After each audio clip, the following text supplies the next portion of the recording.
Library, ये word आपने बहुत बार सुना होगा, बहुत बार यहाँ पर विजिट करा होगा।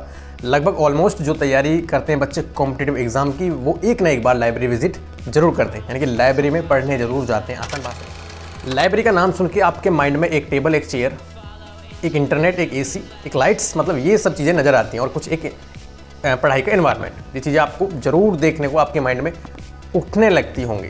लेकिन दो चीज़ें बहुत ज़्यादा इंपॉर्टेंट होती हैं, दो चीज़ें ज़रूर खड़ी हो जाती हैं। वो क्या होती हैं?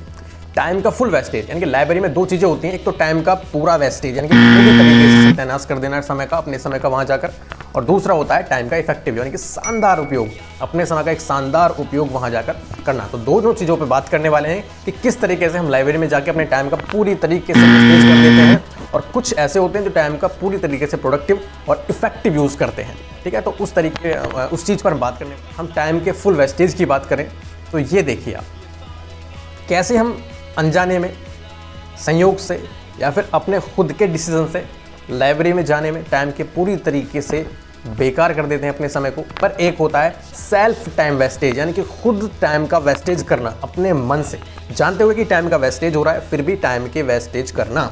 और दूसरा होता है, पता है हम पढ़ाई कर रहे हैं लेकिन हमको नहीं पता कि टाइम का वेस्टेज हो रहा है। ओके, हम जानते हैं हम पढ़ाई कर रहे हैं, हमें नहीं लगता कि टाइम वेस्टेज हो रहा है, लेकिन वो एक्चुअल में टाइम का दुरुपयोग ही हो रहा है। इस तरीके से इसमें दो पॉइंट होते हैं। अगर मैं नीचे की तरफ खींच के आपको कराऊं तो अगर हम सेल्फ टाइम वेस्टेज की बात करें, यानी कि हम किस तरीके से अपने समय को पूरी तरीके से बर्बाद करते हैं, तो उसमें होता है सबसे पहले कुछ लोग, जो मैं एक्चुअल देखता हूँ, जो मैंने देखा है, कुछ लोग घर वालों से बच के आते हैं, यानी कि वो घर में कोई काम ना बताए, आलसपना दिखाते हुए कि घर वाले कोई काम बता देंगे या फिर यहाँ भेज देंगे वहाँ भेज देंगे, इससे अच्छा है कि आप लाइब्रेरी चले जाओ। उनको भी लगेगा कि हाँ पढ़ने गया है और यहाँ आकर हम कुछ भी कर सकते हैं। तो इस तरीके के भी बंदे होते हैं। उन्हीं में होते हैं फ्रेंडशिप, यानी कि अपनी दोस्ती को मजबूत करने के लिए आने वाले, यानी कि वो दोस्त के चक्कर में लाइब्रेरी आ जाते हैं ताकि उनका दोस्त आ रहा है या फिर कोई उनकी फ्रेंड है, कोई उनका फ्रेंडशिप है, उसको मजबूत करने के लिए वो लाइब्रेरी विजिट करते हैं। इसी में ये भी इसी कैटेगरी में यही भी लोग भी आते हैं। उसमें जैसे कि डेटा को डाउनलोड करना, यानी कि कोई डेटा है उसको डाउनलोड करके घर ले जाना है, मूवीज़ वगैरह है वो देखनी है लाइब्रेरी में आके, गप्पे उड़ाने हैं, मतलब सीधी सीधी बात है, पढ़ाई तो करनी ही नहीं है। तो ये होता है खुद के मन से टाइम का वेस्टेज करना, जानते हुए कि हमारा समय बर्बाद हो रहा है फिर भी। ठीक है, उसी में अगर मैं बात करूँ कि जो पढ़ते हैं लेकिन नहीं जानते कि उनका समय बर्बाद हो रहा है, वो होते हैं जैसे कि टाइम टेबल सेट ना करना।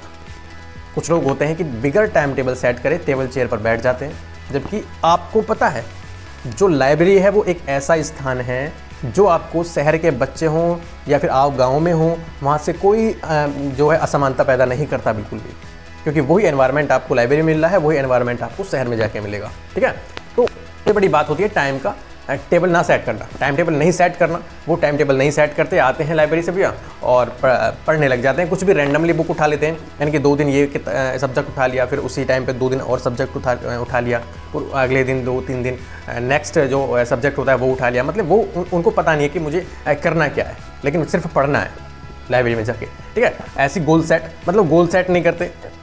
इसका मतलब क्या होता है कि छोटे छोटे गोल सेट नहीं करते, छोटे छोटे चरणों में अपने जो टारगेट है उनको नहीं बनाते, जबकि टारगेटेड स्टडी होनी चाहिए हमेशा किसमें, लाइब्रेरी में। आप घर पे तो नहीं हो, घर पे होगे तो मैं बिल्कुल मना करता हूँ टारगेटेड स्टडी को या फिर गोल सेट करने को, क्योंकि वहाँ पे आप चेस कर ही नहीं पाओगे, कभी कुछ कभी कुछ कभी कुछ कभी कुछ। लेकिन लाइब्रेरी तो एक ऐसा स्थान है, वहाँ सिर्फ आपको पढ़ना है, वहाँ पे सिर्फ आपको पढ़ना है, वहाँ पे सिर्फ आपको अपने गोल सेट करने हैं, उनको अचीव करना है। छोटे छोटे जो टारगेट आपने डेली बेसिस पे बनाए हैं उनको कंप्लीट करना है, अपने असाइनमेंट कंप्लीट करने हैं और फिर घर जाना है। लेकिन हम ऐसा नहीं करते, ना तो गोल सेट करते हैं, ना कोई असाइनमेंट बनाते हैं, ना कोई टारगेट फिक्स करते हैं, ना टाइम टेबल का मैनेजमेंट करते हैं, ना टाइम टेबल बनाते हैं कि क्या क्या करना है क्या क्या नहीं करना है। आज दिन में रैंडमली बुक उठाई और पढ़ना शुरू कर दिया, जबकि पता है कि हम अपने टाइम को एक अच्छी तरीके से मतलब मैनेज नहीं कर रहे हैं, कहीं ना कहीं उसका एक वेस्टेज हो रहा है, कुछ पॉइंट, कुछ हिस्सा। ऐसे ब्रेक, इसी में होता है ब्रेक। जब हम ब्रेक ले, सबसे इंपॉर्टेंट होता है लाइब्रेरी में ब्रेक लेना। जितने लोगों को मैं देखता हूँ एक ब्रेक इतनी गंदा तरीके से ब्रेक लेते हैं, इतना बेकार ब्रेक लेते हैं कि मतलब क्या ही बोला जाए। ब्रेक हमेशा सोच समझकर एक उस टाइम पे लेना है जहाँ पर ब्रेक की आवश्यकता है। एक ब्रेक होता है जिसकी मैं बात करता हूँ कि 1 घंटे पर लेना है, वो एक अलग ब्रेक है। लेकिन एक होता है कि ब्रेक लेते हैं हम बार बार, मतलब बार बार हमको बाहर जाना है, बार बार हमको बाहर जाना है। मतलब मैं ऐसे बच्चों को देखता हूँ कई बार जो ब्रेक लेते हैं हर आधे घंटे पे, हर 1 घंटे पे बाहर जाते हैं, चाहे उनका घूमने का मूड हो, चाहे उनका फ्रेश होने का मूड हो, चाहे उनको वॉशरूम जाना हो, कुछ भी करना हो, उनका पढ़ाई में इंटरेस्ट नहीं होता है।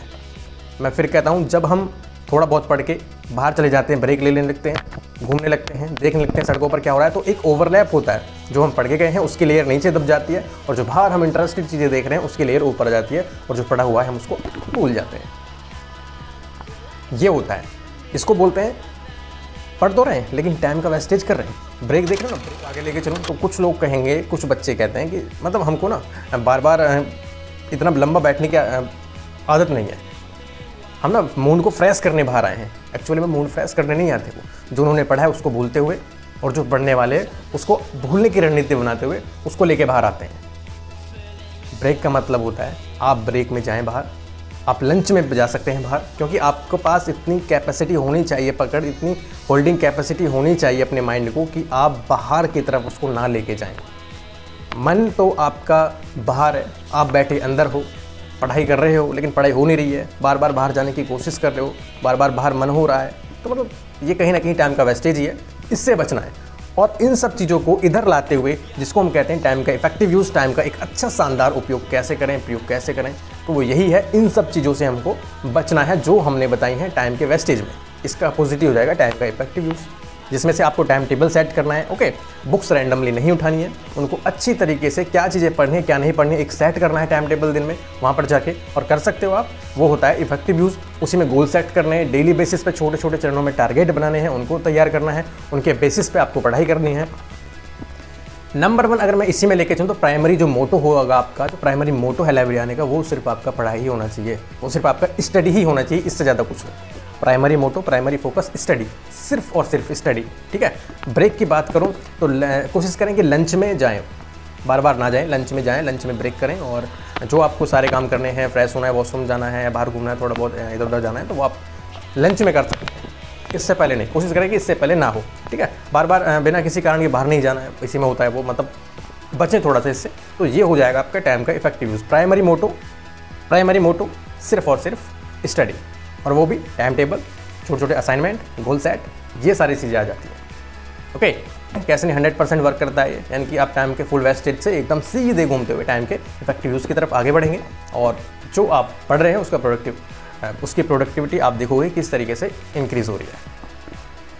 तो थैंक यू फॉर वॉचिंग, और नेक्स्ट वीडियो में बने रहें, मैं फिर लेकर आऊँगा आपके लिए जो बहुत ज़्यादा शानदार होगी।